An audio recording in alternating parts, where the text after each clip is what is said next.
여러분, 그동안 참고 사느라 힘드셨겠습니다. 잘못은 상대가 했는데 결국엔 내가 먼저 미안하다고 말했던 순간 불편한 소리를 들었지만 도무지 반박할 말을 찾지 못해 그저 멍하게 앉아 있었던 기억. 억울하거나 속상한 마음보다 괜히 말 꺼내서 분위기 나빠질까봐 늘 혼자 참고 넘겨오셨던 분 많으시죠?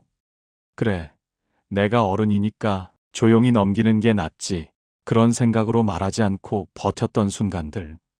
하지만 그렇게 참고 넘어가는 사이 진짜 힘들어진 건 바로 내 마음이었습니다. 오랜 시간 사람을 겪어보면 상대가 나를 힘들게 하는 방식은 비슷하게 반복됩니다. 그 사람은 바뀌지 않는데 내가 계속 침묵하면 상대는 점점 더 내 마음을 가볍게 대하게 됩니다. 이제는 용기를 내야 할 때입니다. 소리 지르지 않아도 괜찮습니다. 화를 내지 않아도 충분합니다. 하지만 한마디는 해야 합니다. 말하지 않으면 끝나지 않는 게 있습니다. 상대에게 들려주는 말이 아니라 내 마음에게 건네는 말이기도 합니다. 철학자 아우렐리우스는 말했습니다. 말은 바깥을 향하지만 그 울림은 나를 지킨다. 오늘은 싫은 말 못하는 분들을 위해 꼭 한 번은 입 밖에 꺼내야 하는 단단하고 지혜로운 말 5가지를 알려드리겠습니다. 이 5문장은 누군가를 밀어내기 위한 것이 아니라 내 마음을 버티게 해주는 작은 울타리입니다. 내용이 마음을 지키는데 도움이 되셨다면 좋아요와 구독으로 함께 걸어가 주세요. 첫 번째, 그건 싫습니다. 조용히, 그러나 분명하게 살면서 우리는 싫다는 말을 너무 늦게 배우고 너무 어렵게 꺼내곤 합니다. 참고 또 참다가 속이 상하고 마음이 상처투성이가 되어서야 비로소 겨우 내뱉습니다. 그렇게 오래 버티다 꺼낸 싫다는 말은 이미 울음처럼 되어 있죠. 하지만 싫다고 말하는 건 결코 이기적인 일이 아닙니다. 그건 내 마음의 테두리를 다시 그리는 작업입니다. 그건 싫습니다. 이 말은 화를 내는 것도 싸움을 거는 것도 아닙니다. 그저 이 관계 안에서 내가 지켜야 할 선이 있다는 것을 차분하게 표현하는 겁니다. 심리학자 나사니엘 브랜드는 말했습니다. 경계란 내가 누구이고 무엇을 허락하지 않을지를 말해주는 선언이다. 누군가가 나에게 무리한 요구를 하거나 무례한 말을 툭 던졌을 때 그 자리에서 저는 그건 좀 싫습니다라고 조용히 말해보세요. 거창하게 말하지 않아도 됩니다. 짧고 조용한 그 한마디가 나를 더 이상 흔들리지 않게 해줄 수 있습니다. 싫다고 말하는 사람보다 괜찮은 척하는 사람이 마음의 병을 더 오래 앓습니다. 그러니 지금부터라도 내가 싫은 건 싫습니다라고 말해도 괜찮습니다. 이어서 2번째 말은 무례한 말, 상처 주는 말에 예의 바르게 선 긋는 방법입니다. 2번째, 그 말은 저한테 조금 지나칩니다. 살다 보면 누군가의 말이 나를 은근히 찌르고 지나갈 때가 있습니다. 직접 욕을 한 것도 아니고 분명 웃으면서 한 말인데 속이 서늘해지는 그런 말. 이 나이에 그게 어울려? 자식한테 너무 기대는 거 아니야? 그 성격 안 고쳐지지. 말을 멈춰 세우기엔 애매하고 그냥 넘기기엔 마음이 많이 남습니다. 그럴 때 이 한마디면 충분합니다.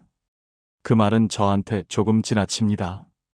이 말은 감정을 쏟는 것도 아니고 상대를 몰아붙이는 말도 아닙니다. 하지만 그 한 문장 안에 지금 이 말은 선을 넘었다는 메시지를 분명히 담고 있습니다. 심리학자 애덤 그랜트는 말했습니다. 경계는 소리로 세우는 게 아니라 기준으로 세워야 한다. 이 말이 기준입니다. 내가 듣고 싶은 말이 있고 그 선을 넘으면 멈춘다는 기준. 이 표현이 어색하실 수도 있습니다. 하지만 한 번만 써보세요. 그 후로는 그 사람이 당신에게 말을 조심하게 됩니다. 말을 멈추는 사람이 결국 관계를 바꿉니다. 관계를 지키고 싶다면 먼저 내 마음부터 지켜야 합니다. 그러니 불편했던 말 앞에서 예의는 지키되 선도 지켜야 합니다. 그 말은 저한테 조금 지나칩니다. 이건 싸움이 아니라 나를 지키는 말입니다. 세 번째, 이 이야기는 여기까지만 듣겠습니다. 사람과의 대화가 항상 마주 앉은 마음으로만 이루어지진 않습니다. 말은 오고 가지만 진심은 오지 않을 때가 있고 듣고 싶지 않은 이야기가 계속 이어질 때가 있습니다. 그럴 때 대부분은 참고 기다리고 예의니까 끝까지 듣습니다. 하지만 듣고 나면 속이 무너집니다. 왜 그랬을까요? 상대가 무례해서도 있지만 듣지 않아도 될 말을 내가 허락했기 때문입니다. 그럴 땐 이 말이 필요합니다. 이 이야기는 여기까지만 듣겠습니다. 심리학자 수잔 포워드는 말했습니다. 듣는다는 건 동의가 아니라도 상대에게 권한을 넘기는 일이다. 이 말은 싸우자는 뜻이 아닙니다. 그저 이 이야기는 내 마음에 머물러선 안 된다는 걸 정중히 표현하는 말입니다. 상대가 무엇을 말하든 그걸 들어야 할지 말아야 할지는 오롯이 내 선택입니다. 이 말은 관계를 끊는 말이 아닙니다. 상대를 비난하는 말도 아닙니다. 단지 내 마음에 더 들어오지는 마세요라는 조용하고 품위 있는 선입니다. 듣기 싫은 말은 참는 게 아니라 멈추는 것이고 그 시작은 바로 이 말에서 시작됩니다. 이 이야기는 여기까지만 듣겠습니다. 그 말 한마디면 내 안의 평온은 지킬 수 있습니다. 네 번째, 그건 제 몫으로 남겨두겠습니다. 살아보면 누구나 말보다 마음이 더 복잡한 시기가 있습니다. 자식 문제, 오래 묵은 갈등, 그 누구도 쉽게 다룰 수 없는 내 안의 사정. 그걸 내가 꺼내지도 않았는데 남이 먼저 들추고 함부로 판단하고 가볍게 조언하려 들 때가 있습니다. 그건 이제 그만 내려놔야지. 아직도 그걸 붙들고 있어? 그 나이에 그러면 안 되지. 그 순간 상처는 말에 있지 않고 그 말이 다녀간 자리에 조용한 흔들림에 있습니다. 이럴 때 가장 조용하지만 단단한 말은 이겁니다. 그건 제 몫으로 남겨두겠습니다. 철학자 마르틴 부버는 말했습니다. 삶의 해답은 타인이 말해줄 수 없다. 그건 나만이 품고 감당해야 할 고유한 몫이다.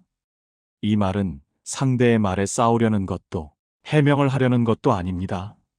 내 안의 일은 내 속도로 다뤄야 한다는 걸 그저 조용히 알리는 말입니다. 모든 감정을 말로 풀 수는 없습니다. 누군가 대신 정리해 줄 수도 없습니다. 그렇기에 이 한마디는 내 인생의 손잡이를 다시 내 손으로 되찾는 말이 됩니다. 그건 제 몫으로 남겨두겠습니다. 내 감정을 지킬 수 있는 사람만이 남의 말에 흔들리지 않습니다. 다섯 번째, 이제 이 이야기는 여기서 그만하겠습니다. 어떤 사람들은 관계 속에서 계속 같은 이야기를 꺼냅니다. 과거의 일, 이미 사과했거나 설명했는데도 계속 꺼내서 물고 늘어지거나 잊은 줄 알았던 상처를 다시 꺼내서 후벼 팔 때가 있습니다. 그럴 때 우리는 또 한 번 해명하고 또 한 번 양보하고 그러면서 점점 자신을 잃어갑니다. 관계는 대화로 망가지지 않습니다. 멈춰야 할 말을 계속할 때 무너집니다. 그럴 때 이 말을 기억하세요. 이제 이 이야기는 여기서 그만하겠습니다. 이 말은 대화를 끊는 말이 아닙니다. 상처를 되풀이하지 않겠다는 스스로에게 건네는 다짐입니다. 심리학자 에리히 프롬은 말했습니다. 진짜 성숙이란 불필요한 상처를 반복하지 않기로 결정하는 것이다. 이 말 한마디는 지나간 이야기와 감정의 고리를 끊고 지금의 나를 살게 해주는 가장 중요한 끊어냄입니다. 누군가의 말에 매번 끌려가지 않고 더는 감정의 물꼬를 열어주지 않겠다는 선언. 이제 이 이야기는 여기서 그만하겠습니다. 이 문장은 조용하지만 그 안에 오랜 침묵 끝에 찾은 나에 대한 존중이 담겨 있습니다. 사람과 사람 사이에 말이 필요 없는 때가 있다면 그건 더는 말로 나를 아프게 하지 않겠다는 이 마지막 한마디에서 시작됩니다. 살면서 한 번쯤은 이런 생각을 해보셨을 겁니다. 왜 나는 말 한마디를 못 꺼내고 이렇게 오래 끙끙 앓을까? 그 말 한 줄만 했으면 이렇게까지 마음이 무너지진 않았을 텐데. 맞습니다. 우리 대부분은 알고 있었습니다. 그 말을 해야 했다는 걸, 그 자리를 나왔어야 했다는 걸, 그 관계에서 선을 그었어야 했다는 걸. 하지만 참았습니다. 분위기 망칠까봐, 예의 없어 보일까봐, 싸움이 될까봐, 그리고 무엇보다 내가 나쁜 사람이 될까봐. 그래서 점점 말수가 줄었습니다. 하고 싶은 말보다 참는 말이 많아졌고, 그런 날이 쌓이자 감정은 조용히 멍들기 시작했습니다. 그렇게 마음 한 구석에서 작은 상처들이 눌려가다 보면 어느 순간 웃고 있는 내 얼굴이 낯설어집니다. 오늘 함께 나눈 5문장은 그 마음을 다시 꺼내어 조용히 다독여주는 말입니다. 그건 싫습니다. 그 말은 조금 지나칩니다. 이 이야기는 여기까지만 듣겠습니다. 그건 제 몫으로 남겨두겠습니다. 이제 이 이야기는 여기서 그만하겠습니다. 이 5문장은 누군가를 공격하기 위한 말이 아닙니다. 오히려 나를 지키기 위한 내 삶의 예의를 갖추는 말입니다. 지금까지 잘 참아오신 건 당신이 약해서가 아닙니다. 말을 안 한 게 아니라 말을 넘기신 겁니다. 하지만 이제는 그 넘김의 무게를 혼자 감당하지 않으셔도 됩니다. 내가 힘들었다면, 내가 상처받았다면 그건 말해도 됩니다. 조용히, 단호하게, 품위 있게 말해도 괜찮습니다. 철학자 한나 아렌트는 말했습니다. 말은 인간이 자기 자신을 구할 수 있는 마지막 수단이다. 누군가에게 미움을 사더라도 내 마음을 지키는 말이라면 그건 충분히 말할 가치가 있는 문장입니다. 사람 사이의 관계는 서로를 지키려는 마음이 모일 때 유지됩니다. 내가 나를 지키는 말을 할 때 상대도 나를 다르게 보기 시작합니다. 이제는 조금씩 그 말을 꺼내보셔도 됩니다. 오늘 이 영상을 보신 분들이라면 그걸 해낼 힘이 분명히 있습니다. 말을 했다는 사실만으로 마음이 가벼워졌습니다. 언젠가 여러분도 그렇게 말하게 되시길 진심으로 바라겠습니다. 오늘 이야기, 마음에 남는 문장이 있으셨나요? 혹시라도 지금 그때 이 말을 했어야 했는데 하며 떠오르는 순간이 있으셨다면 그 기억은 아직도 당신 마음속에서 정리되지 않은 신호일지도 모릅니다.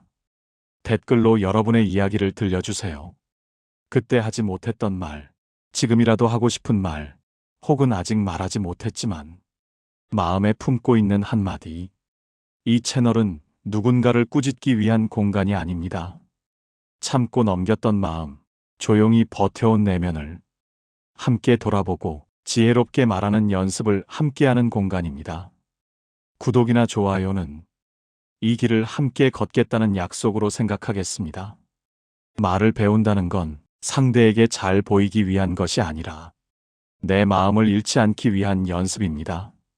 오늘 영상이 당신의 마음을 조금이라도 덜 무겁게 해주었다면 그걸로 이 시간은 충분한 의미가 있었을 겁니다. 언제나 당신의 편에 서겠습니다. 다음 이야기에서 다시 뵙겠습니다. 감사합니다.